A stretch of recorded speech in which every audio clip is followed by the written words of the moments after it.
بسم اللہ الرحمن الرحیم۔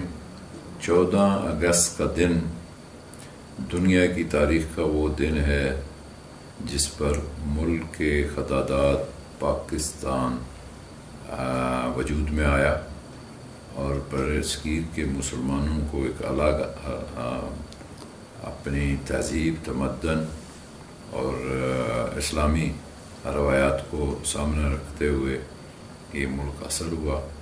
تو میں سمجھتا ہوں آج میں پوری پاکستانی اور کشمیری قوم کو مبارکباد دیتا ہوں۔ ہماری حکومت کو آزاد کشمیر میں جو پی ٹی آئی کی حکومت قائم ہوئی ہے، اس کو چند ہی دن گزرے ہیں۔ اس موقع پر ہم مقبوضہ کشمیر کے ان بھائیوں کو بھی نہیں بھولیں گے جن کے آباء و اجداد نے 1947 میں قربانیاں دی اور صرف جموں کے 2-2.5 لاکھ لوگ شہید ہوئے۔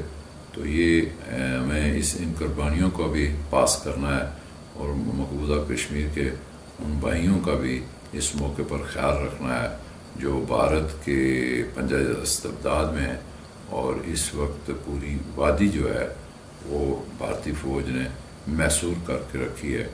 تو انشاءاللہ اپنی کشمیری اور مقبوضہ کشمیر کے بھائیوں کو جو کہ پاکستانی جھنڈے میں اپنی قربانیاں دے رہے ہیں سر پر رکھ کے، ان سب کو مبارکباد دیتا ہوں۔ اور کشمیری اپنے آپ کو تنہا نہ سمجھے، پوری پاکستانی قوم اور آزاد کشمیر اور گلگت سمیت سارے کشمیری اور پاکستانی ان کے شانہ بشانہ ہیں۔ اللہ تعالیٰ ہم سب کا حامی اور ناصر